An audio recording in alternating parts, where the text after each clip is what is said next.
Hey, Rob, it's good to be back. Yeah, likewise. Good morning, Jim. For those of you watching, I'm Jim for SDC International Shipping. This is Rob. We get together, we talk about all things international shipping, moving, maybe even a little bit of the expat lifestyle. Who knows? Yeah. Anyway, last week we were just talking about the details of moving to maybe from the West Coast, more or less, to places like Canada or Mexico. What are the details like? Let's just talk a little bit about what happens when you're going to Europe.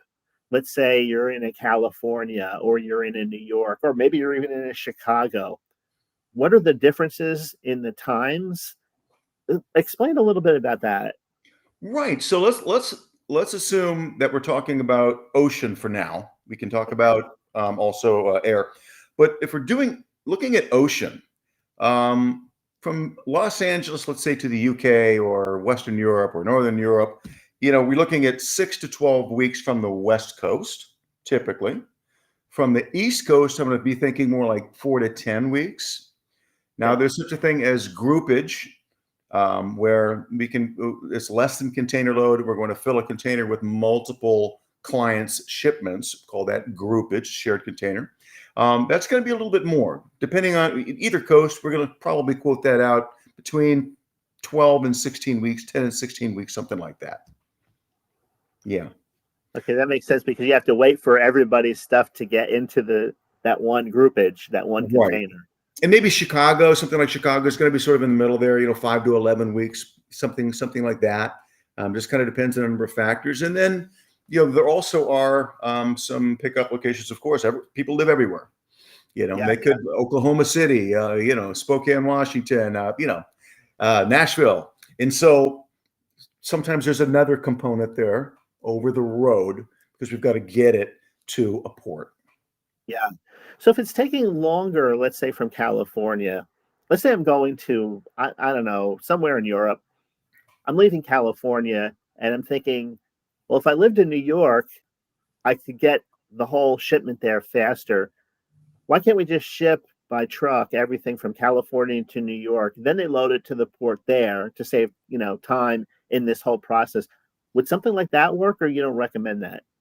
It does work, and we do it sometimes. But I do hesitate if it makes sense to put it on a boat and ship ocean from the origination point to the destination. I try to do that for a couple of reasons. The first is safety.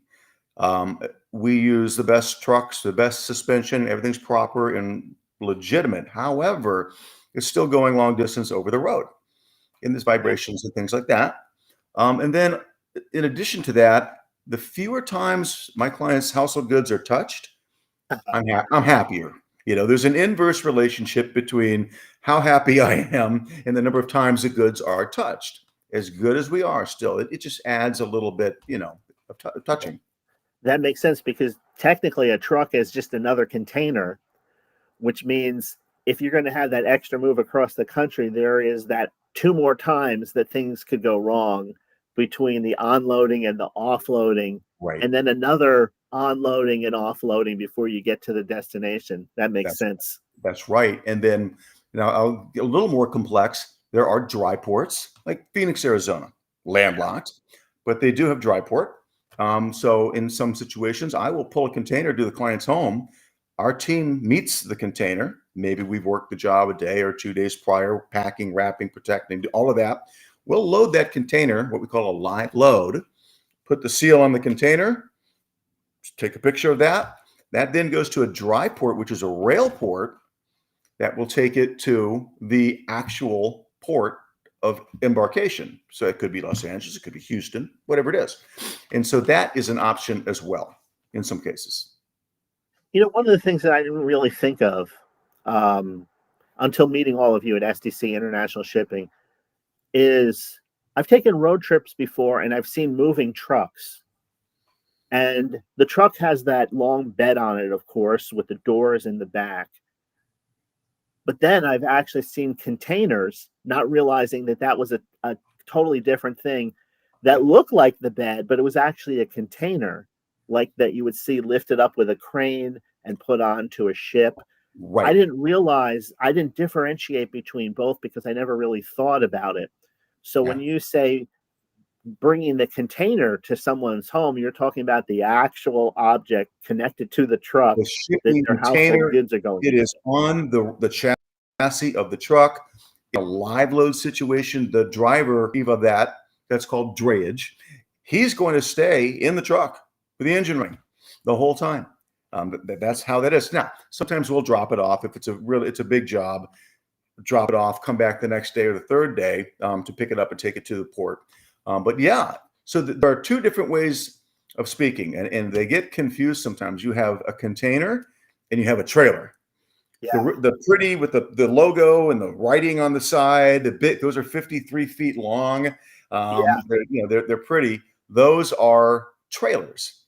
And so if you fill one up, that's a full trailer load, FTL. And then a container is FCL, full container load, or LCL, less than container load. But yeah, trailers and containers, two different things. So if you have a trailer and that load is going to be shipped by sea or by air anywhere else, you have the load into the trailer, then the offload into the container, Correct. and then the container to the ship.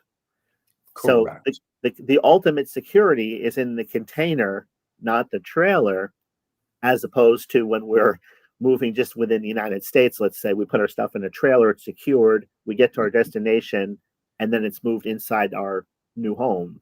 That's right. That's right. So like I said, it's that inverse relationship between touches and how happy I am and the client possibly too.